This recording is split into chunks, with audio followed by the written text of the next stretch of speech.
Amém? Aleluia, Jesus. Versículo de número 1. Eu queria que você repetisse comigo, amém? E sucedeu que depois de muitos dias, a palavra do Senhor veio a Elias no terceiro ano, dizendo: vai e mostra-te a Acabe, porque darei chuva sobre a terra. Amém? Pode sentar, dando glória ao nome de Jesus. Glória a Deus, aleluia. Aleluia, glória a Deus. Antes Aleluia, de Jesus. eu trazer uma palavra de Deus para a sua vida, eu queria perguntar aqui: quantos aqui ainda não se decidiram para Jesus? Levanta a mão para eu conhecer. Como é seu nome, meu querido? Sandro. Só o Sandro? Tem alguém mais aqui que não se decidiu para Jesus ainda? Quem ainda não aceitou Jesus? Só o Sandro ainda? Graças a Deus, amém? O Senhor tem uma palavra para você e para o Sandro nesta noite. Irmãos, o texto que nós lemos, ele vai contar a história de um dos maiores profetas do Antigo Testamento, chamado Elias. Eu poderia dizer que ele é o maior profeta do Antigo Testamento, porque quando no Novo Testamento Jesus vai manifestar sua glória no Monte Tabor, vai aparecer 2 personagens lá no Monte Tabor, que vai falar do que vai acontecer com Jesus. E esses 2 é Moisés e Elias. Moisés ali representa a lei, falada e escrita pelo dedo de Deus e dada a Moisés em tábuas no Monte Sinai. E Elias é a representação de todos os profetas do Antigo Testamento. Elias era um homem, irmãos, tão amado de Deus, era um homem tão querido de Deus, que ele não provou a morte. A Bíblia diz que ele foi arrebatado, ele foi trasladado ao céu. Pela sua comunhão, pela sua intimidade, por a sua devoção, ele se entregou. Ele não se entregou pela metade, ele se entregou por todo. Ele se entregou de espírito, alma e corpo a Deus. Ele se entregou sem reserva, e é isso que Deus quer de nós. Que nós se entregue a Deus ao todo. Que nós possamos dizer, como Isaías disse, como quando ouviu a voz de Deus bradar do céu, dizendo assim no capítulo 6 e no versículo 8 do seu livro: a quem enviarei? E quem há de ir por nós? Ele disse: Senhor, eis-me aqui, envia-me a mim. Aleluia, Jesus. E aí, irmãos, aqui o texto vai mostrar a história de Elias. É interessante que Elias, ele aparece em um período muito curto da história de Israel, mas ele, em pouco tempo, ele fez algo que em muito tempo outros não fizeram. E aí a gente vai ver no capítulo de número 17 até o capítulo 19 a história deste homem de Deus chamado Elias. E aí, para você compreender melhor a vida deste homem, eu quero dizer para você de onde ele vem.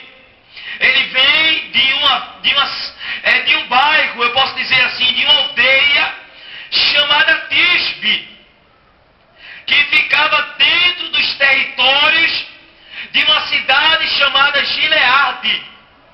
E aí, Tisbe era uma cidade de poucas pessoas, um vilarejo de poucas pessoas, porque quando você vai estudar a história deste lugar, era um lugar cheio de montanha, e quem vem da roça, do interior, sabe, irmão, que é difícil a vida no interior, porque não tem desenvolvimento, principalmente em um lugar onde não chove, em um lugar onde a geada não cai, em um lugar onde, irmãos, a sobrevivência é difícil, o lugar é duro.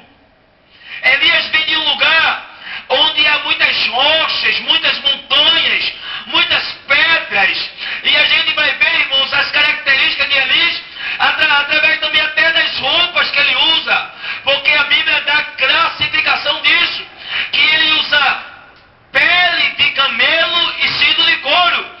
Veja como era o uniforme deste homem. Quando as pessoas olhavam para ele, viam